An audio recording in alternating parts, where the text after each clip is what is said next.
Nama Om Vishnu Padaya Krishna Prasthaya Bhutale Srimate Bhaktivedanta Swami Niti Namane Namaste Saraswata Deve Gauravani Prachadane Nirvashesha Shunyavadi Paschatya Deshatarane Sri Krishna Chaitanya Prabhu Nityananda Sri Advaita Gadadhar Shivasadi Gaura Bhaktivinoda Hare Krishna Krishna Krishna Hare Hare Hare Rama Rama Rama Hare Hare.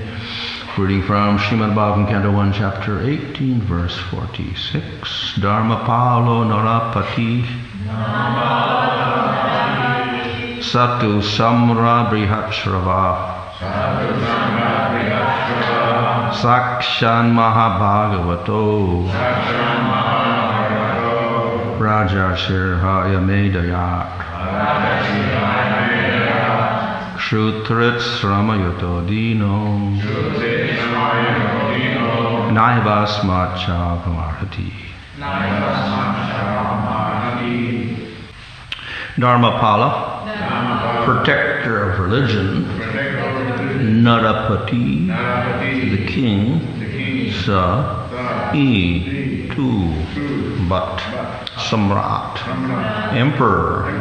Brihat, highly. Shrava, celebrated. Sakshat, directly. Mahabhagavata, first class devotee of the Lord. Rajasi, saint among the royal order. Haya Medayat, great performer of horse sacrifices. Shoot, hunger. Trit, thirst. Shramayuta, tired and fatigued. Dina, stricken. No, never. Eva, thus. Asmat, by us. Shapam, curse. Arhati, deserves. Translation: the Emperor Parikshit is a pious king. He is highly celebrated and is a first-class devotee of the personality of Godhead. He is a saint among royalty, and he's performed many horse sacrifices. When such a king is tired and fatigued, being stricken with hunger and thirst, he does not at all deserve to be cursed. Purport: after explaining the general codes related to the royal position and asserting that the king can do no wrong and therefore is never to be condemned, the sage Samika wanted to say something about Emperor Parikshit. Specifically, the specific qualification of Maharaj Parikshit is summarized herein. The king, even calculated as a king only, was most celebrated as a ruler who administered the religious principles of the royal order. In the Shastras, the duties of all castes and orders of society are prescribed. All the qualities of a Kshatriya mentioned in Bhagavad Gita were present in the person of the emperor. He was also a great devotee of the Lord and a self-realized soul. Cursing such a king when he was tired and fatigued with hunger and thirst was not at all proper. Samika Rishi thus admitted from all sides that Maharaj Parikshit was cursed most unjustly. Although all the Brahmanas were aloof from the incident, still, for the childish action of a Brahmana boy, the whole world situation was changed. Thus, Rishi Samika, a Brahmana, took responsibility for all deterioration of good order of the world. Translation: the Emperor Parikshit is a pious king. He is highly celebrated and is a first-class devotee of the personality of Godhead. He is a saint among royalty, and he has performed many horse sacrifices. When such a king is tired and fatigued, being stricken with hunger and thirst, he does not at all deserve to be cursed. So this is the father of the boy speaking after the boy had foolishly cursed Parikshit Maharaj.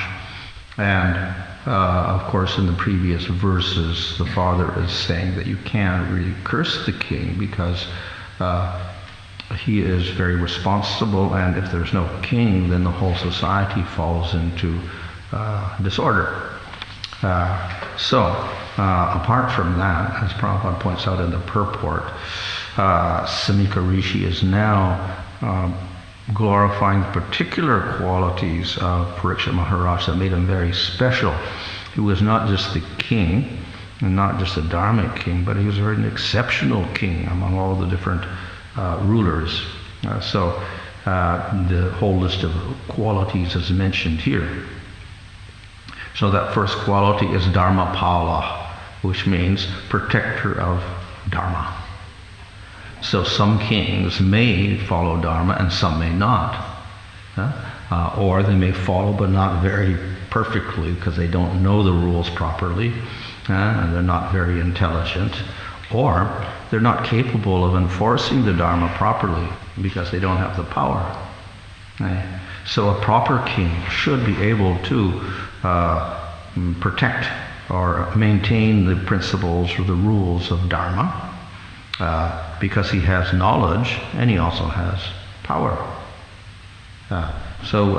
Parikshit was such a person. He knew about the rules of Dharma and he was able to enforce them. And we see the example of that when he chastised the personification of Kali. He knew exactly that this person was wrong and he had the power to stop his activities. So in that sense he was a very, very good king. Not just a good king, but a very good king because he did this very, very nicely. So he was the protector of Dharma, the holder of the rules of Dharma. The next word is Narapati, which literally means the master of the people. Of course, by common usage, it means the king. But again, the word pati and palo come from the same root probably. So it means, again, he is the protector of the people. And he's the master of the people, the leader of the people. Parikshit Maharaj took that role. He was willing to take responsibility. The leader is one who, of course, has put in a special position of authority. But he has to take responsibility for that. He does activities and he is responsible for the results of those activities. His responsibility is protecting the people. So he protects the rules of Dharma. And of course, the rules of Dharma are there for protecting the people. So the ideal king will execute those duties of Dharma properly, the orders of Dharma properly, and in that way the people get protected. So from this we understand that the ultimate purpose of the varnashramic rules is the well-being of the people. But the well-being of the people has two elements. One is the material element. Everybody should have enough food and water and house and protection for the family. Right? So that's the normal responsibility of the leader or the government. But then the higher aspect in the Vedic system is that the king is responsible for guiding the people spiritually towards the higher goal. And even if they're not very qualified, if they follow the rules of Dharma, the Varnashram system, then automatically they begin to progress and they get purified and they go through the gunas until they get to sattva guna, and then they can take the spiritual life. So inbuilt into protecting Dharma is the idea of upliftment of the people, not only materially but spiritually as well, though it is a little indirect. So the king has that double role. And Parikshit was ideal to do that. He knew the rules properly and could execute them properly, and thus he could protect the people, materially speaking, and also guide them spiritually. Therefore he was the samrat, or the emperor, and in other words, he ruled everywhere. We see he went out to inspect his kingdom, and there he met the personification of Kali. Then he chastised him and restricted him. So in this way, he was able to control the whole country, and consequently, he was famous, Brihat Shrava, very well known everywhere, respected by all the people. And then the next title is Mahabhagavata. So this is an even greater praise. He was a very great devotee of the Lord, not just a devotee, but a great devotee of the Lord, and a sakshat, directly. There could be no doubt, no argument about his status. He was a very, very great devotee of the Lord. And we see that throughout his life. He was thinking of Krishna, searching for Krishna. He was rescued by Krishna in the womb, etc. So he was a great devotee. And then later on we see that he heard and relished Bhagavatam. He had a natural inclination to hear the topics of Krishna. And he is famous for the process of Shravana, hearing Bhagavatam, by which he got perfection. So by hearing Bhagavatam, he was able to perform bhakti and get the highest degree of perfection. So, of course, that was later on, after this, but even before that, he was still Mahabhagavata. He was still a great devotee of the Lord, dedicated to the Lord in all ways. So not only was he a materially qualified manager of the system, but he was a great devotee of the Supreme Lord. So some of the kings within this line of Manu are outstanding in their devotion.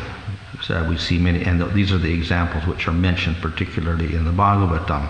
So we have early in the third canto, and then in the fourth canto we have from Swayambhuva we have the Priyavrata, and then we have Dhruva, who was a very famous devotee of the Lord. And then later on we get other great devotees of the Lord manifesting in that same dynasty. And ultimately we get, in ninth canto, we get Ambarish Maharaj mentioned, another great devotee of the Lord. So they all were coming in the kingly family, but they were very great devotees, not just devotees, but very great devotees. So within that dynasty, they were not only great kings, but devotees as well. So Parikshit Maharaj was one of those, very special. And he's given the title Raja and Rishi. He's a combination of a Rishi, which is very, very knowledgeable and very spiritual, and he's also a very, very great king. So he was a combination of devotee and ruler.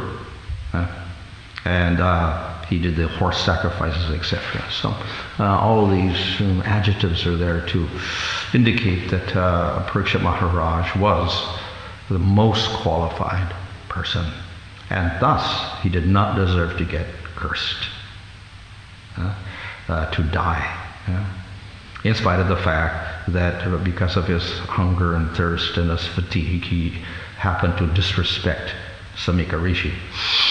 So Samika Rishi here doesn't mind that disrespect. He says the curse that his son is given is unjust, completely unjust, and he's defending the action of Parikshit Maharaj, in spite of the fact that he was supposed to get offended by that. But he says, no, it was not a very great sin or whatever, so therefore he doesn't deserve this curse.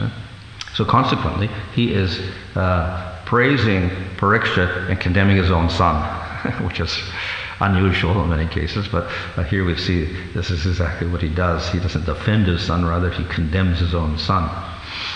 And from this we can also understand that Samika Rishi was also very highly realized. He was not just a regular brahmana, but he recognized the position of the king, that he was a very, very great devotee. So, of course, as a devotee, not as a brahmana, but as a devotee, then he realizes that cursing a great devotee is very, very harmful and that's a serious offense. So therefore he was grief-stricken by the action of his own son. So, of course, the purport is that this is simply a sign of how into the Brahminical community Kali entered and contaminated the mind of this boy so that he would utter such a curse and do such a foolish act. So that is one aspect of the story. But from the other point of view, the rishi himself had to take responsibility for his son. Therefore, that's why Prabhupada and the Purport mentioned. Therefore, he took the whole Brahmana community as being at fault because of his son's fault. So that became responsible for the degradation of the people by cursing the king. And once the king is gone, then a dharma can manifest in all sorts of ways for all sorts of people. So the purport here is that the leader is very important, in this case, the king. And if that king is intact and he's highly qualified, then the system goes on nicely. In this case, it's the whole country, the whole world under one king. And if he's absent, it falls apart. So similarly, in smaller groups, countries and then organizations and whatever, the leadership is very, very important. This is what we learn from this, that once the leadership is not there, then everything disintegrates. So not only for the country or for the world, but for individual organizations also, we need a strong government, a strong leadership.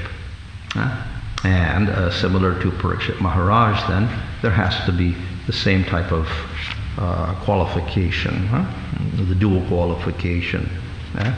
Protect the people within the organization and be a great devotee.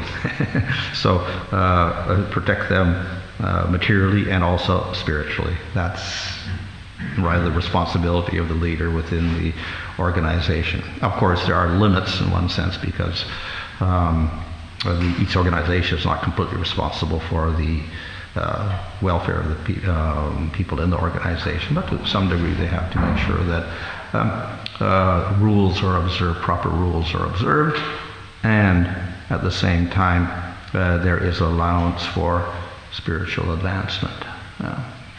Within the applying this within the devotee community, then we can transpose the same qualifications to some degree. But then the other point is that within a devotional organization, the emphasis is upon the spiritual development more than anything else. In other words, we're not a closed society, but the people are operating and they're interacting with society. But we have a particular organization out of that, and this is for the spiritual advancement of those people who may also be part of the larger society. So consequently, we have two sets of rules. We have the rules of our society, and we have the rules of the country and the rules of society, whatever, two types of rules. And both have to go along together, more or less, except sometimes the government doesn't allow the society at all. They get banned in some countries, so that's a problem. But under normal cases, yeah, we can operate within that other society. Sometimes the rules may not be the same. That's a little bit of a problem. The rules of Dharma, as enunciated here in the Bhagavatam, are a little different from the society rules. So there's some difference there sometimes as well. That may give rise to some problem or some controversy. Nevertheless, as much as possible, we try to follow the rules of Dharma as propagated or mentioned in the Bhagavatam for the members within society. We can't apply that to the rest of society, but within our own group of people, we have certain ways we conduct ourselves, which may be slightly different from how the other people conduct themselves. So it's a set of laws within the bigger laws of society. So we follow those laws, plus we follow these extra laws, whatever, like that. as far as general conduct is concerned. But the important aspect of the society is the spiritual development. That's the main factor here, that the organization is for that spiritual education, as Prabhupada indicated in his the principles, but when he founded the society, that we're trying to inculcate the teachings of Krishna. We're trying to nourish the devotion of the members of the society, and at the same time spread this to other people outside. So the organization is for the emphasizes the development of bhakti inside and outside. But as I said, the leadership is very, very necessary. So we have to have strong devotees there who are also familiar with all the rules, principles of Dharma involved. And in that way, if the leadership is proper, then the whole organization, the members of the organization are satisfied, and there can be progress for the organization. So to some degree we can take the example of Parikshit Maharaj and his dual natures, Dharmapala and Bhagavatam, and apply that to the leadership of ISKCON as well. Not just at the top, but at all levels. Temple presidents, higher leaders, regional secretaries, GBCs, etc. have to inculcate these qualities. So in the broad perspective, we see here what the Bhagavatam is doing is showing how the general system got destroyed due to the influence of time, and in this particular case, the young son getting contaminated and cursing the king. But we know it was inevitable. So with the advent of Kali Yuga, the leadership of the country or the world with the king, who had these dual qualities of being a devotee and a protector of Dharma, it got destroyed. That system got finished. The line of kings disappeared. So we are left in Kali Yuga with only some remnants of Dharma without the king. So that is a very, very big problem as far as government of the world and government of countries is concerned. There's a lack of qualified leadership there, and consequently, we'll see, just as is predicted here, the whole society begins to crumble or deteriorate. So it's a general problem, and it will continue for the whole of Kali Yuga. Though this is the general tendency, we can't get too depressed about it. Periodically, we'll find there will be good leaders. It is possible to have good leaders also. But they should combine the two qualities. They should be good managers. They should also have some awareness of the laws, and they should have this spiritual indication also. They may not be the greatest devotees, but at least there's some appreciation for, spirituality, whatever. And if that is there, at least it's maybe passable for the leaders. Otherwise, very, very difficult. So we can observe this around the world in all the different countries of the world. If we examine the leaders or whatever, we can analyze them in at least two ways, according to their how they're protecting the citizens and how they're leading the people to higher consciousness.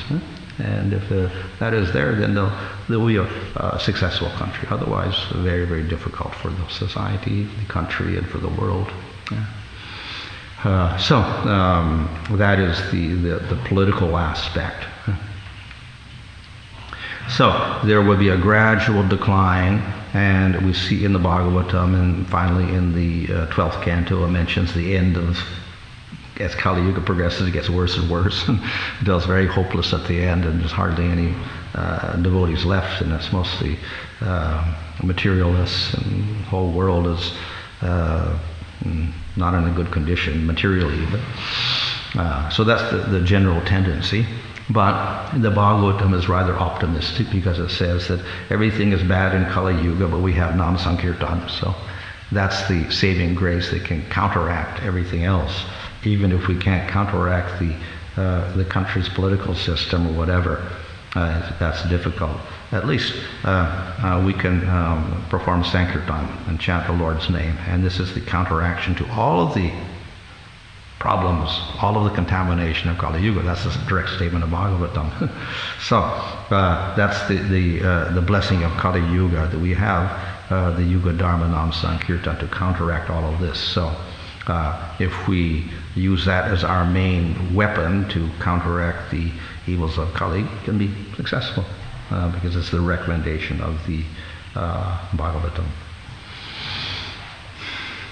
Okay. Mm-hmm.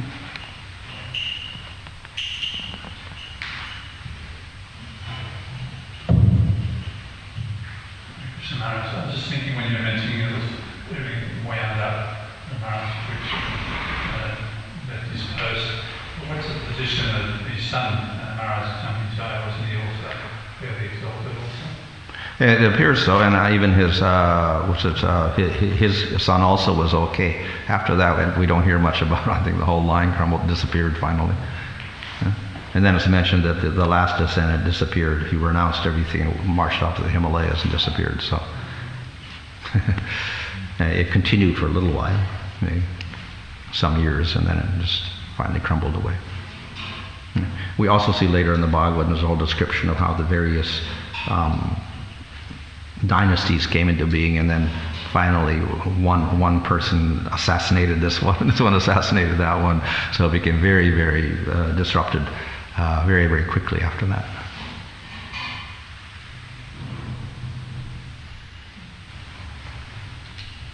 Okay? Hare Krishna.